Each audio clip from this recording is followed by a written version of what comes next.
18 तुमच्या हातच येत आहे सर का ना थोडंसं. शनिवारी 18 जुलै रोजी 4:30 वाजता नागपुरात रामनगर येथील राम मंदिरामध्ये उद्धव ठाकरे यांच्या उपस्थितीत राम रक्षा हा एक उपक्रम, त्याचा दुसरा टप्पा आम्ही तिथे राबवतो. मुंबईत झालेला आहे, तयारी सुरू आहे. हा कार्यक्रम नागपुरात आहे आणि राज्याचे मुख्यमंत्री देवेंद्रजी यांच्या घरापासून हा कार्यक्रम जवळ आहे असं माझ्या का लक्षात आलं आमच्या. तेव्हा आमचं कर्तव्य आहे की राज्याच्या मुख्यमंत्र्यांना सुद्धा या कार्यक्रमास आमंत्रित करावं. मुख्यमंत्री म्हणून नव्हे तर एक रामभक्त म्हणून. कारण देवेंद्रजी वारंवार सांगत राहिले आहेत आणि आम्हाला त्याचा अभिमान आहे की 1992च्या अयोध्येच्या आंदोलनात करसेवेला ते स्वतः नागपुरातून अयोध्येला गेले होते करसेवा करायला. हे ते सांगतात अभिमानानं आणि त्याचा आम्हालाही गर्व आहे. त्याच्यामुळे अशा रामभक्ताला सुद्धा आम्ही आमंत्रित करावं ही आमची एक भूमिका आहे. त्यांनी एक रामभक्त म्हणून यावं, आम्ही त्यांचं स्वागत करू. आणि असं आम्ही नागपूरमधल्या हिंदुत्ववादी अशा अनेक संस्थांना संघटनांना आम्ही आमंत्रण देत आहोत. आम्ही त्यांनाही आमंत्रण देत आहोत. संघाचे इकडले जे प्रमुख पदाधिकारी आहेत किंवा हिंदुत्वाचं काम करणाऱ्या ज्या संस्था आहेत आम्ही त्यांनाही देऊ. आणि ज्या पद्धतीनं राम मंदिरात चोरी आणि लुटमार झालेली आहे हजारो आणि शेकडो कोटीची, ती गोष्ट विश्वास आणि श्रद्धेला तडा देणारी आहे. आणि हा धक्का देवेंद्र फडणवीस यांना सुद्धा नक्कीच बसला असेल. आणि जर तो खरोखर बसला असेल तर त्यांनी या आम्ही जी रामाची सेवा करू इच्छितो, लोकांना जागरूक करून त्यात त्यांनी सहभागी व्हावा अशी आमची भूमिका आहे. विनायक राऊत ज्यांची श्रद्धा खोटी त्यांचे पैसे चोरीला गेले असे भाजपचे आमदार आणि उत्तर प्रदेशचे विधानसभा अध्यक्ष सतीश महाना यांनी वक्तव्य केले. आता तुम्ही या सगळ्या विषयावरून बोलत होता. नाही, मी या विषयावरती बघा की मुळात भारतीय जनता पक्षाच्या नेतृत्वाखाली किंवा नियंत्रणाखाली राम मंदिराचं संपूर्ण कारभार चालतो. जर त्यांना असं वाटत असेल की ज्यांची श्रद्धा खोटी आहे, याचा अर्थ जे शेकडो करसेवकांनी तिथे बलिदान दिलं त्या बलिदानाचा ते अपमान करतायत. ते खोटे लोक होते का? ज्यांनी रक्त सांडलं, ज्यांनी बलिदान दिलं. जर तुम्हाला राम मंदिरचा कारभार करणं जमत नसेल तर त्याच्या चाव्या आमच्यासारख्या हिंदुत्ववादी संघटनेकडे आणि संस्थेकडे द्याव्यात त्यांनी. आम्ही तुम्हाला राम मंदिराचा कारभार उत्तम प्रकारे करून दाखवतो. आज राम मंदिराचा चाव्या चोरांच्या हाती आहेत आणि ही चोरांची भाषा आहे. ते जे महाशय बोलतात ही चोराची भाषा आहे आणि चोराच्या मनात चांदणं असतं, त्या पद्धतीने ते बोलत आहेत. क्या इसमें गोविंद गिरी महाराज जी की भी जांच होनी चाहिए, जिससे गोविंद गिरी महाराज जी का भी SIT को जांच करना चाहिए? क्या लग रहा है आपको? क्या ये जो महाराज है ये कानून से ऊपर है क्या?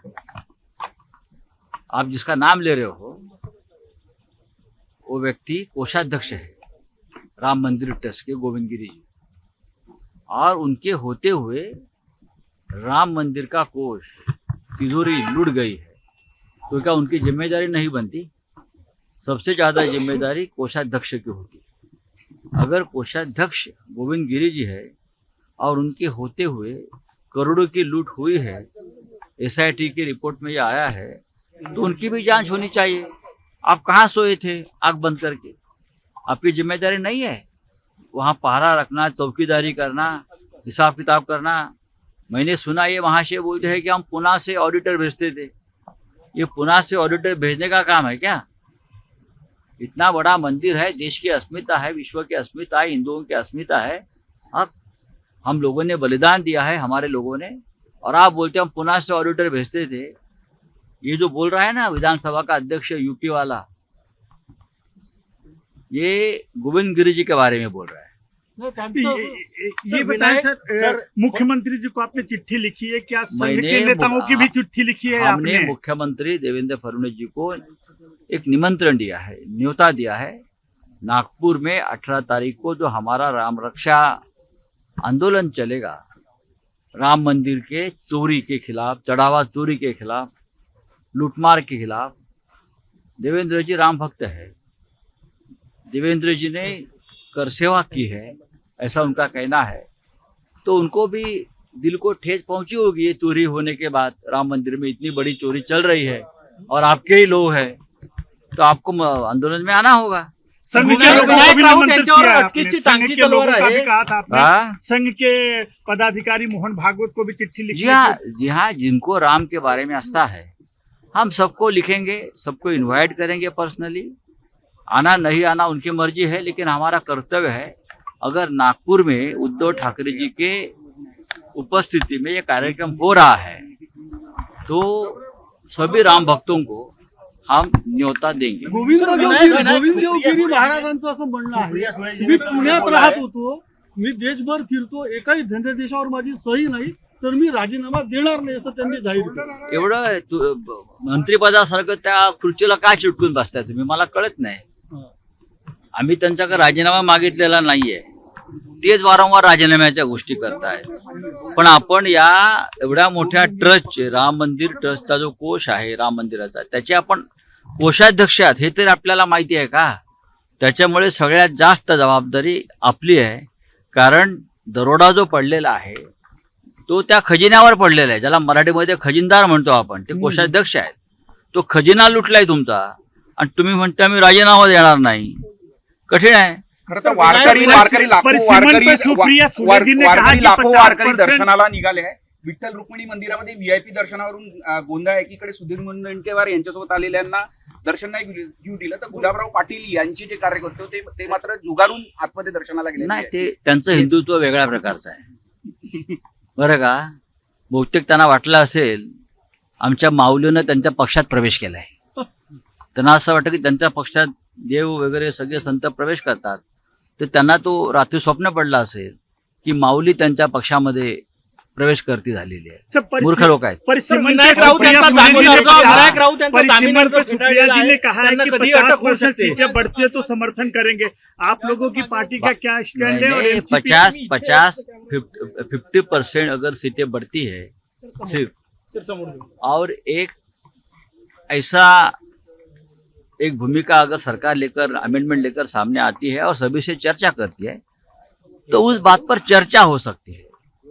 निर्णय जो है इस बारे में क्या करना है, कोई अकेली पार्टी नहीं करेगी इंडिया ब्लॉक की, ना शिवसेना करेगी, ना एनसीपी करेगी, ना और कोई करेगी, ना कांग्रेस करेगी। जो निर्णय होगा इस परिसीमन बिल के बारे में, ये हम सब मिलकर बैठकर उस बारे में निर्णय लेंगे।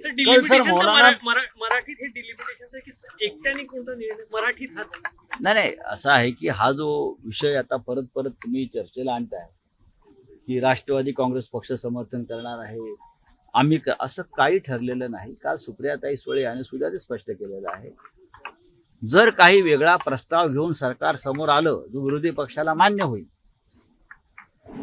असं आम्हाला वाटलं, तर इंडिया ब्लॉकचे सर्व घटक पक्ष एकत्र बसतील, एकत्र चर्चा होईल आणि त्याबाबत सामुदायिक निर्णय होईल।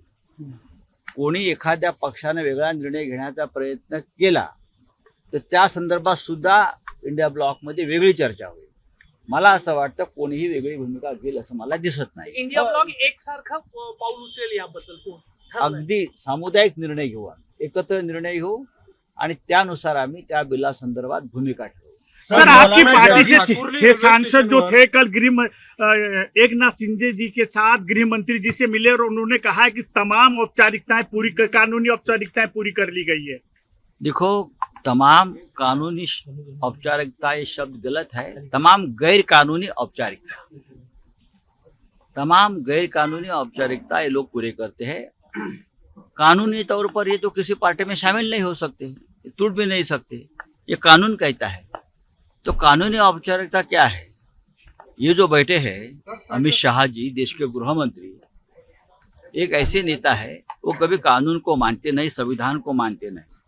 अगर उनके मार्गदर्शन में ये लोग पार्टी छोड़ रहे हैं तो गैर कानूनी तरीके से ये काम कर रहे हैं, लेकिन उनकी सांसदी नहीं बचेगी, मैं आपको ये बोल रहा हूँ। सर, मौलाना जर्जिस ने ये कहा है कि जो श्री कृष्ण भगवान थे वो 5 वक्त के नमाजी थे, कैसे मुझे मालूम नहीं ये